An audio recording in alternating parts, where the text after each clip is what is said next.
Have you ever spent like 3 hours just clicking around on Google Earth at 2 a.m? Just randomly dropping into Street View and seeing what weird stuff is out there? Yeah, me too. And let me tell you, there's some seriously creepy stuff waiting to be found. Today we're diving into a Google Earth iceberg.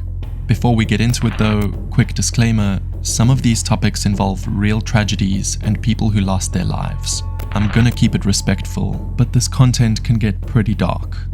Alright, if you're not subscribed, go ahead and hit that button. And with that, let's get into this iceberg. Level 1. William Moult car discovery.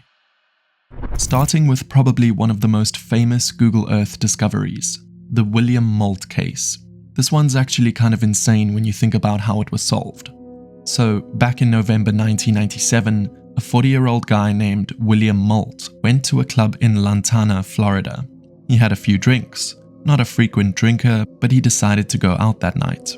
Around 9:30 p.m, he called his girlfriend and told her he'd be home soon.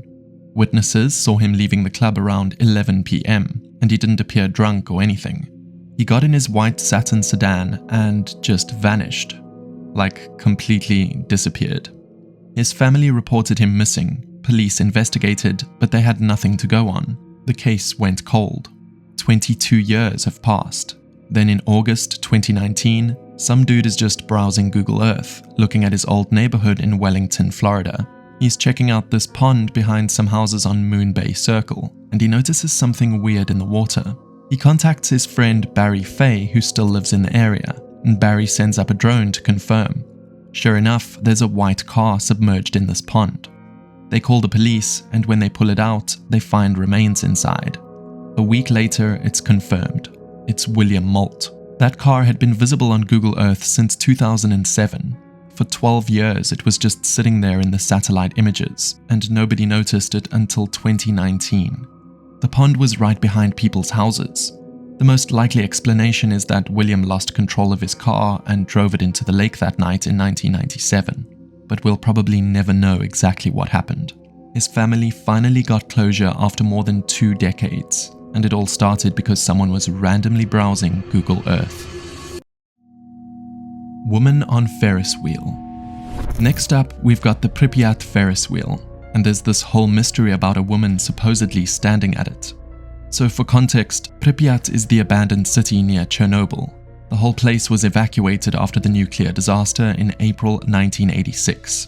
There's this famous amusement park there with a bright yellow Ferris wheel that was supposed to open on May 1st, 1986. The disaster happened on April 26th, so the park never officially opened. Some sources say they opened it briefly on April 27th to distract people from the unfolding disaster, but that's mostly unverified. Anyway, the Ferris wheel became this iconic symbol of Pripyat. You can see it on Google Earth, and there is even Street View coverage if you want to virtually walk through this radioactive ghost town. Now there's been some talk about a figure or a woman appearing on Google Earth images near the Ferris wheel, visible only in certain time periods. I tried finding concrete info on this, but there isn't much information out there. Pripyat is super eerie even without ghost stories. You've got this entire city frozen in time, radiation levels in some spots hitting 25,000 microsieverts per hour, which is insanely high. The moss around the park is so radioactive, it's one of the most dangerous spots in the whole exclusion zone. Whether there's actually a mysterious woman there or not, the Ferris wheel itself is creepy as hell. It's just sitting there, rusting away, never having had a single ride. Isla de las Muñecas. Alright guys, this one's genuinely disturbing. Isla de las Muñecas, the island of the dolls. It's in Mexico, in the canals of Xochimilco, south of Mexico City. And when I say it's covered in dolls, I mean it's absolutely plastered with them.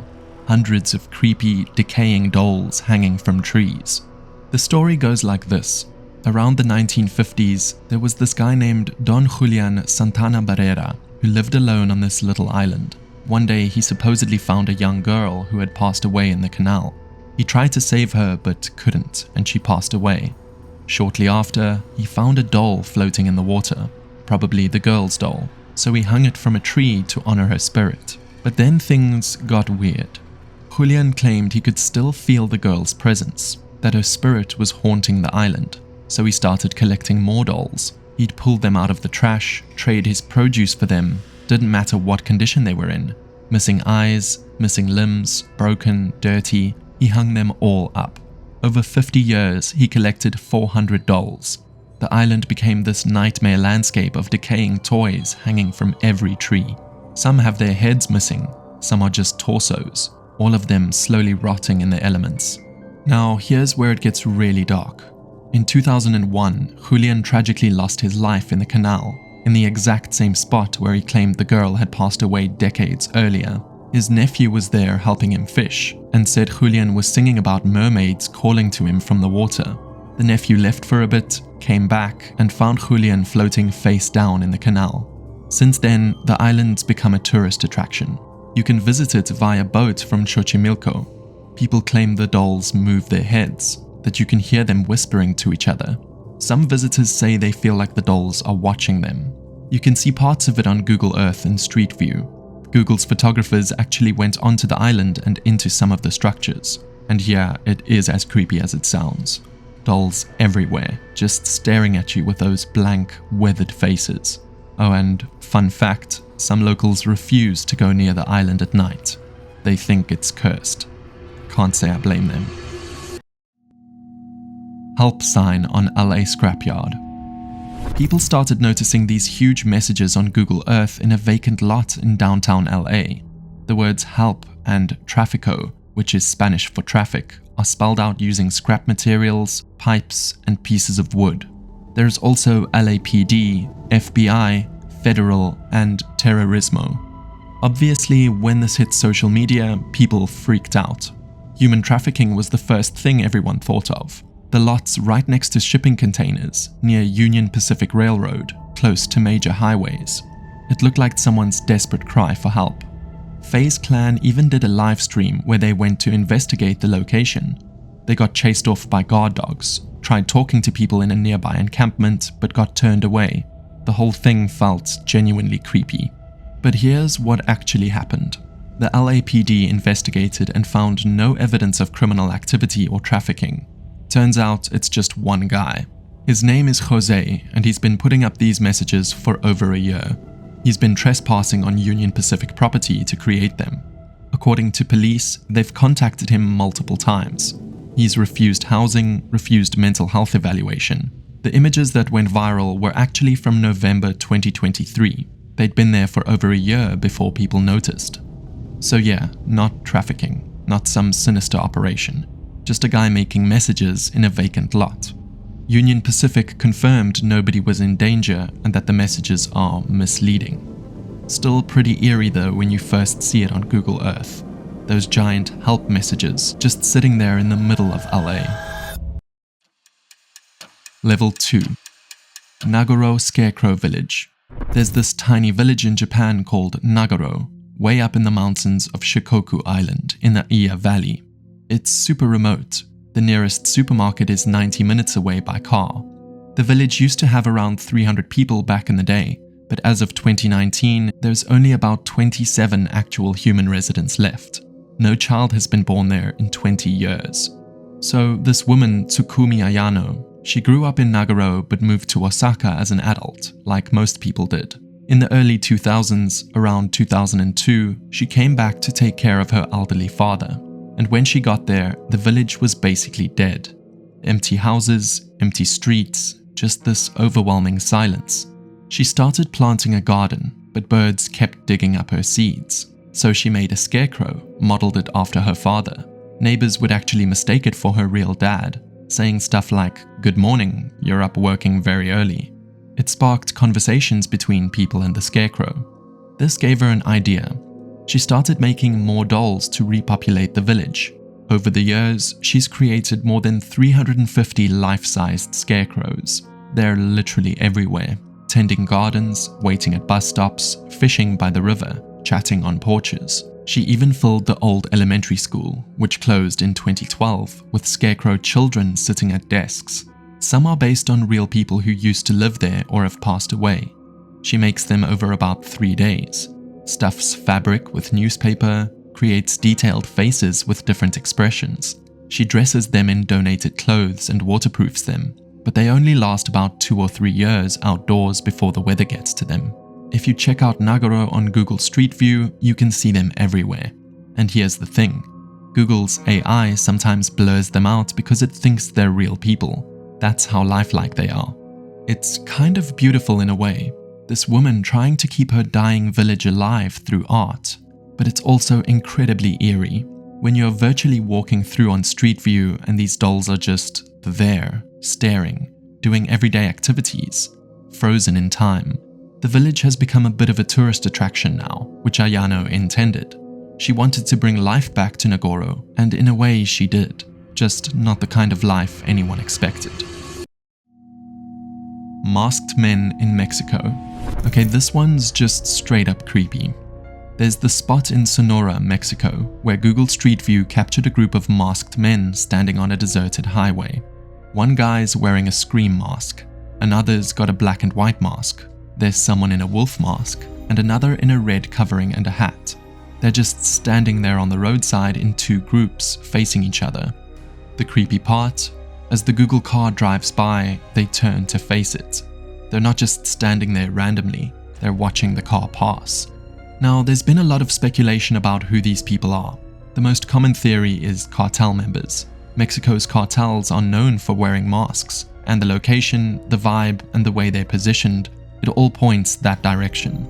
Some Reddit users have pointed out that it could also just be people in Halloween costumes, but the timing and location make that less likely. The thing is, we'll probably never know for sure. Google didn't exactly stop to ask questions, and honestly, I wouldn't want to come across these guys on an empty highway either. What gets me is how deliberate it seems, like they knew the Google car was coming and positioned themselves specifically to be captured. Or maybe they're just always there, which is somehow even creepier. Tokyo pigeon mask people. If you go to Street View in Tokyo, specifically around Tamagawa Josui, it's a canal in the Musashino district of West Tokyo, you'll come across 8 people wearing realistic pigeon masks. They're just standing there along the path, lined up in 2 rows, staring at the camera.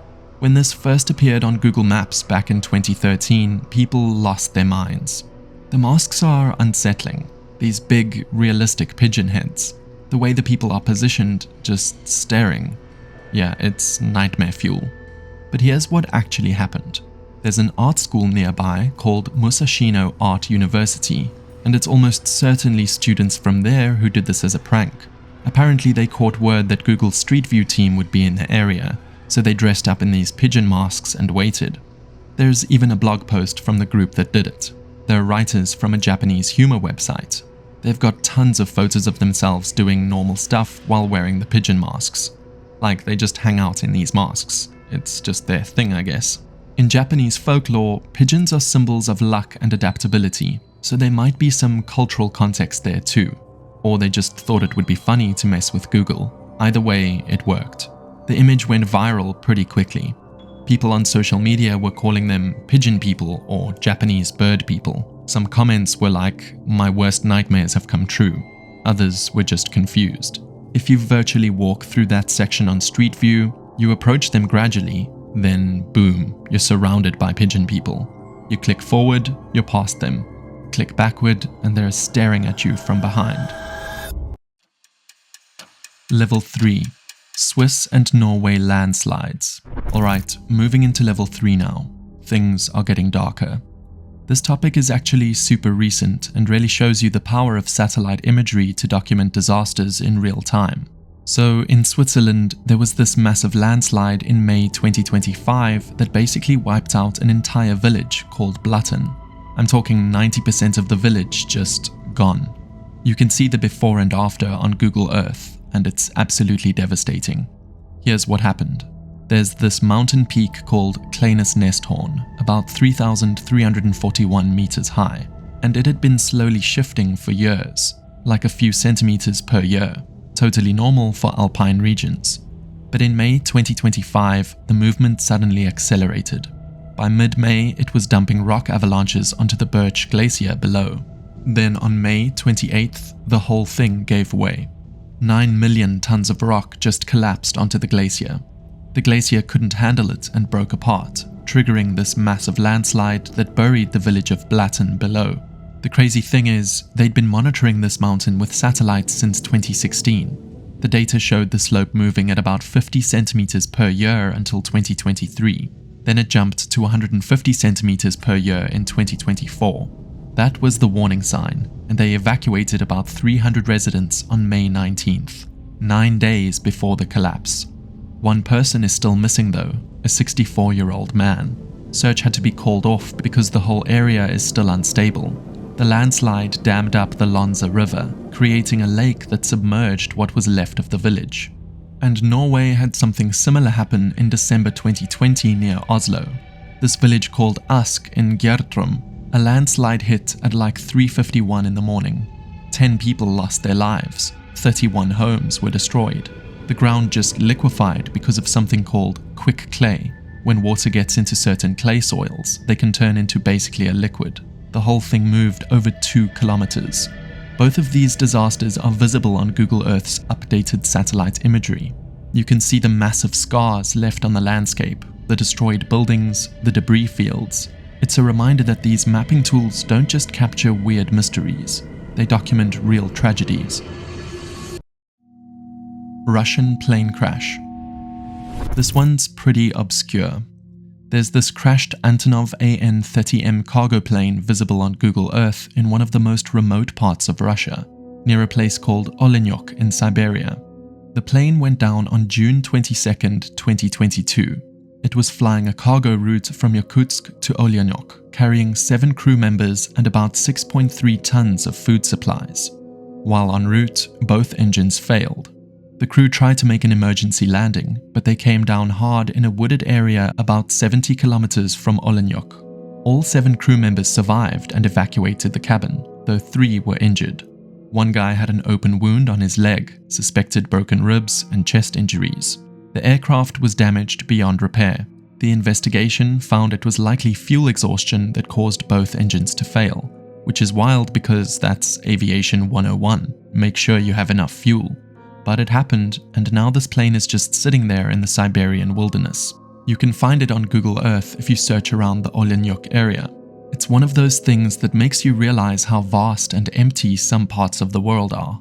A whole cargo plane crashed, and it's just there, in the middle of nowhere. Leslie Parvin. Alright guys, this is the first proper true crime case in this iceberg, and it's a good example of how Google Maps has actually helped solve crimes. In July 2010, a guy named Leslie Todd Parvin was at his home in Columbia, South Carolina. He was a 20-year-old Army veteran, had done 5 tours overseas. On July 30th, he was drinking in his backyard with 2 Hispanic men, Edgar Lopez and Pablo Gutierrez Guzman. Lopez was from Guatemala, Gutierrez Guzman was from Mexico. At some point, an argument broke out. We don't know what about, but it escalated. Parvin allegedly pulled out a gun and shot both unarmed men. He then fled the scene in his green Kia minivan and headed to Louisiana. Now here's the part where Google Maps comes in. Witnesses at the scene had caught a partial license plate number from the minivan. Police started checking Louisiana records for green Kia minivans matching that partial plate. They narrowed it down to a few suspects and found an address associated with Parvin. On a whim, and this is the crucial part, a detective typed Parvin's address into Google Maps Street View, and there it was. A green Kia minivan parked right in front of his house, matching the description perfectly. The same van witnesses had seen at the crime scene. When we Googled his address, the vehicle was in the picture on the Google map, police said. It was the break they needed. Parvin was arrested on August 19, 2010, at his home in the Windsor Lake area after a family member brought him back from Texas, where he'd gone to dispose of the van. He was charged and later sentenced to 35 years in prison. His father claimed it might have been PTSD from his military service, but that doesn't excuse what happened. 2 people lost their lives over an argument, and if it wasn't for someone thinking to check Google Street View, the case might have been way harder to solve. Level 4. MH370 Cambodia jungle sighting. The MH370 case is one of the biggest aviation mysteries of all time, and people have spent years scouring Google Earth trying to find it. For those who don't know, Malaysia Airlines Flight 370 disappeared on March 8, 2014. It was flying from Kuala Lumpur to Beijing with 239 people on board, 227 passengers and 12 crew. The plane just vanished from the radar over the South China Sea. Despite the largest search operation in aviation history, they still haven't found the main wreckage.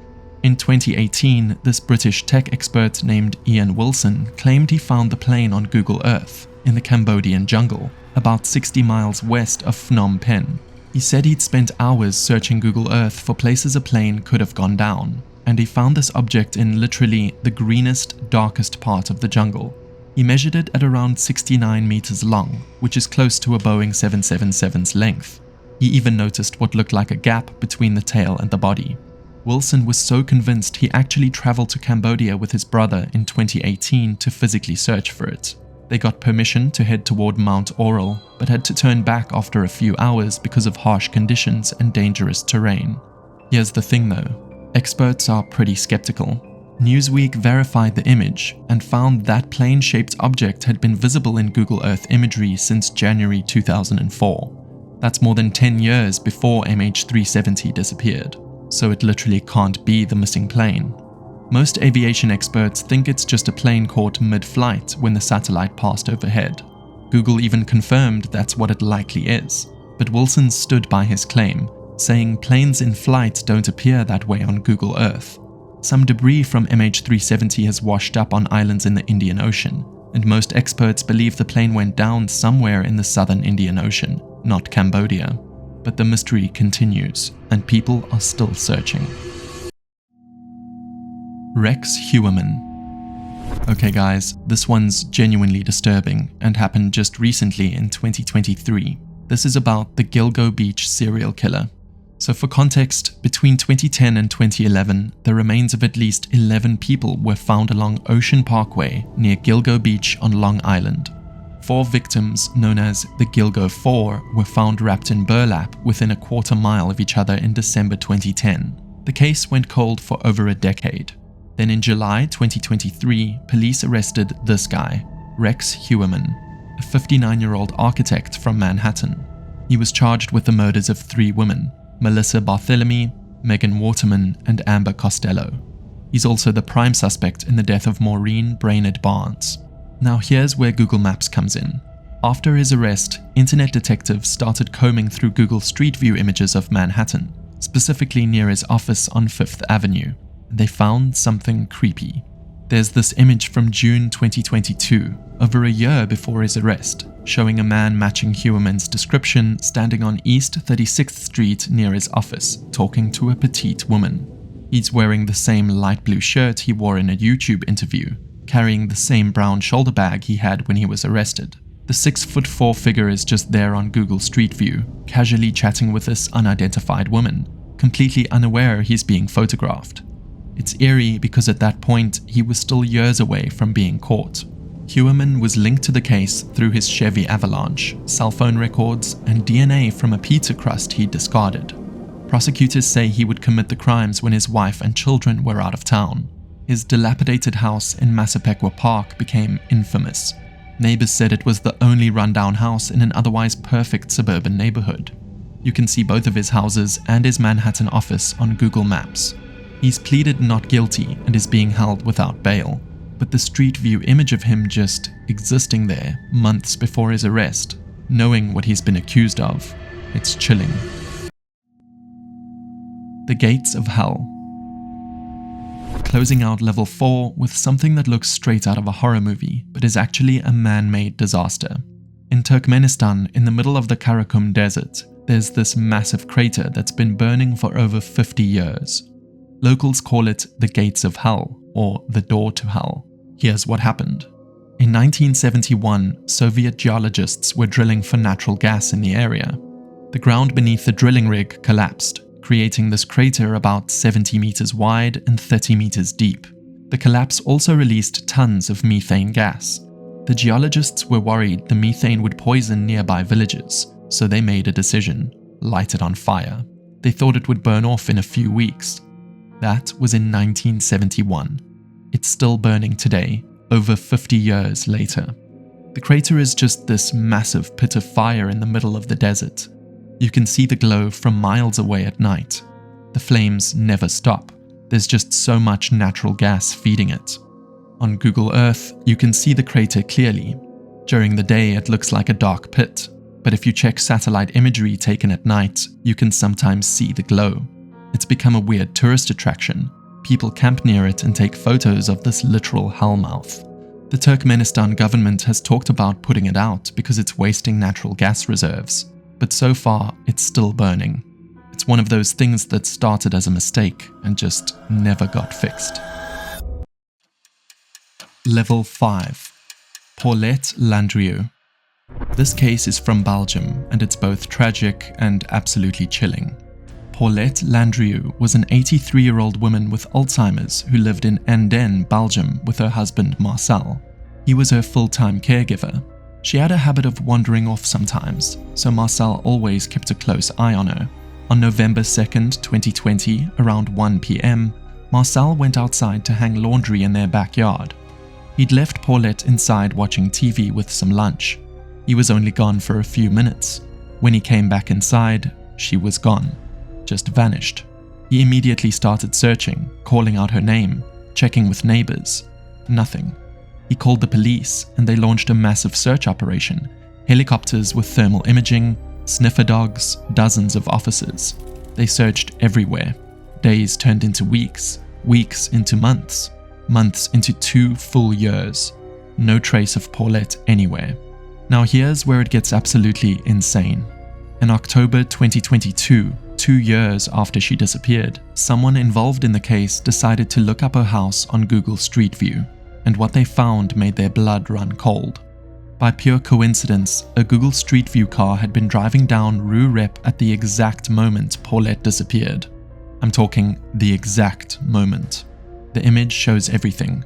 Marcel in the background of the photo, hanging laundry on the clothesline in their garden. And in the same shot, you can see Plet crossing the street toward the neighbor's property across from their house. This was it. The last time Marcel saw his wife alive, accidentally captured by Google's camera.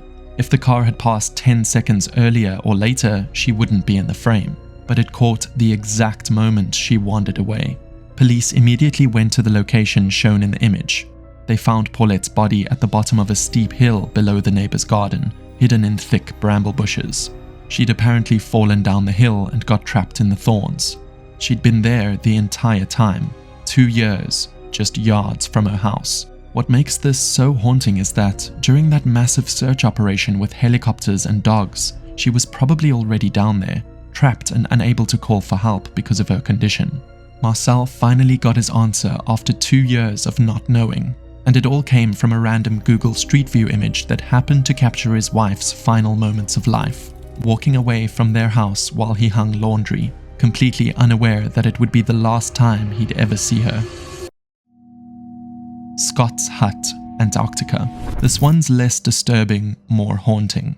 There's this abandoned research hut in Antarctica that you can actually explore via Google Street View. It's called Scott's Hut, and it was built by British explorer Robert Falcon Scott in 1911.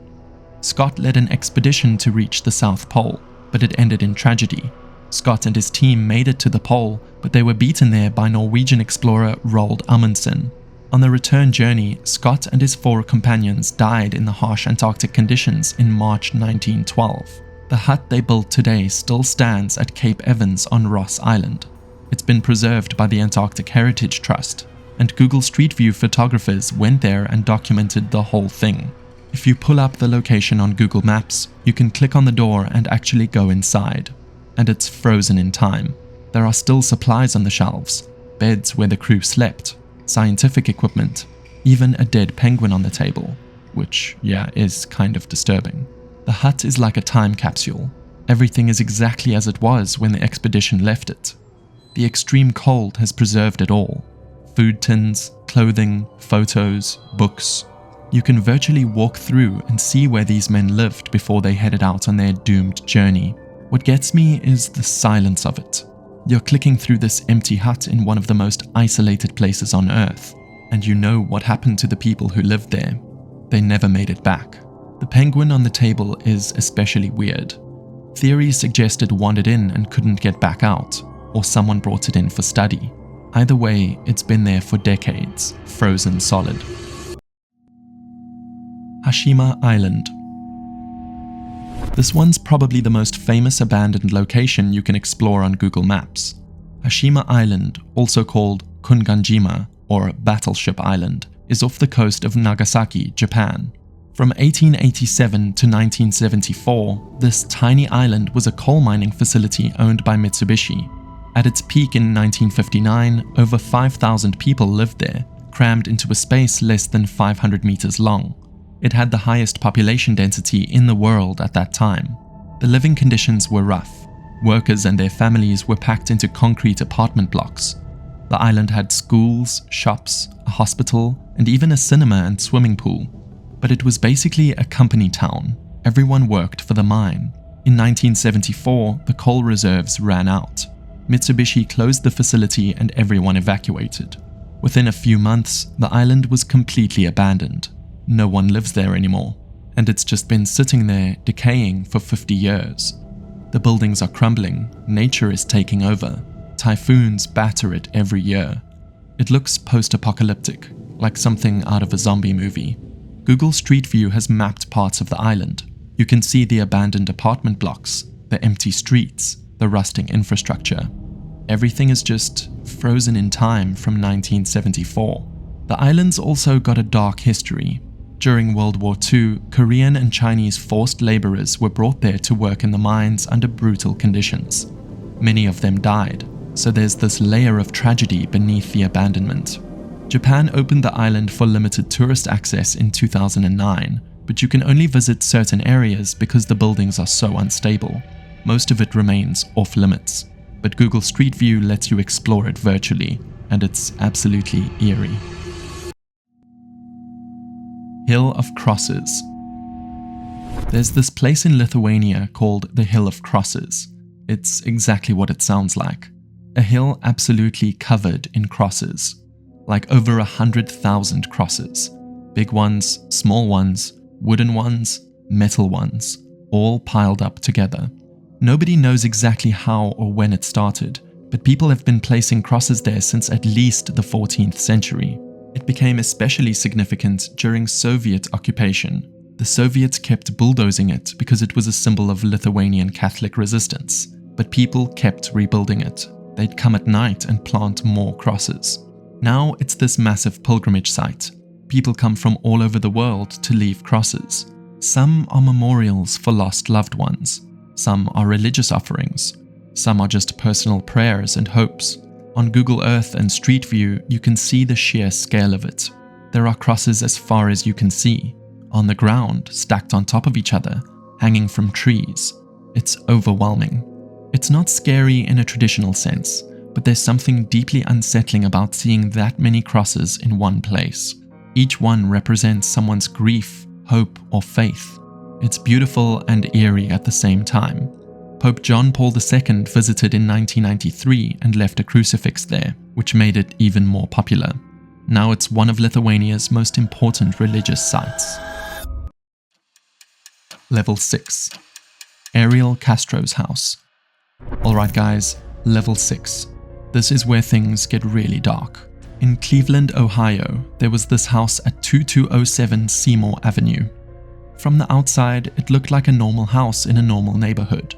But inside, for over a decade, 3 women were being held captive.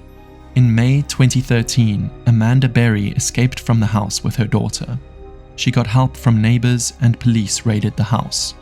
They found 2 other women, Gina De Jesus and Michelle Knight, who'd also been imprisoned there. Ariel Castro, the owner of the house, had kidnapped all 3 women between 2002 and 2004. He held them captive for over 10 years. The neighborhood was shocked. People had lived next to this house for years and had no idea what was happening inside. Castro seemed like a normal guy. He was a school bus driver, played bass in bands, but he was keeping 3 women chained up in his house. After the women were rescued, the house became this infamous landmark. People would drive by to look at it. Google Street View showed it as just a regular house. Blue siding, white trim, small yard. But knowing what happened inside it made it terrifying. The city of Cleveland eventually demolished the house in August 2013, just months after the rescue. They didn't want it to become some macabre tourist destination. Before they demolished it, Google Maps blurred the house in Street View out of respect for the victims. If you look at the address now on Google Maps, you'll see an empty lot. The house is gone, but you can still find old Street View images from before the demolition, showing what looked like a perfectly normal Cleveland home. Castro was sentenced to life in prison plus 1,000 years. The 3 women survived and have tried to rebuild their lives. It's one of those cases that shows you can never really know what's happening behind closed doors. Peter Madsen's submarine. In August 2017, a Swedish journalist named Kim Wall went to interview Peter Madsen, a Danish inventor who'd built his own submarine. She boarded his submarine in Copenhagen harbor for the interview, and she never came back. Madsen initially told the police that he dropped Wall off safely that evening. Then he changed his story and said she died in an accident on the submarine. Then his story changed again. Meanwhile, Google Street View had photographed Madsen getting into that exact submarine back in 2015. You can see him in the images, standing near the sub in Copenhagen. It's one of those eerie moments where technology accidentally documented someone who would later commit this horrific crime. Investigators found Kim Wall's remains in the sea near Copenhagen. The details of the case are extremely disturbing. I'm not going to go into them out of respect for Kim Wall and her family. Madsen was convicted and sentenced to life in prison. He tried to escape in October 2020 by threatening a prison guard with a fake gun, but he was recaptured. The Google Street View images of him with the submarine became evidence in the trial. They showed the submarine was real and that Madsen had been operating it for years. Kim Wall was 30 years old, an accomplished journalist who'd reported from all over the world. She lost her life while doing her job. It's a tragedy, and it's a case that shook Denmark. Level 7. Jorge Luis bodybag case. Alright guys, we've reached the bottom of the iceberg. Level 7. In November 2023, a man went missing in the Soraya province of Spain, a small village called Tajueco, population 56. His cousin reported him missing after receiving suspicious WhatsApp messages from his phone, claiming he'd met a woman and was leaving the area without his phone. The cousin didn't buy it. Fast forward to October 2024. Google Street View cars were photographing Tajueco, the first time they'd updated imagery of that village in 15 years, and they captured something absolutely chilling. In the photos, you can see a person in front of a red car, loading what appears to be a large white bundle, wrapped in a tarp or sheet, into the trunk.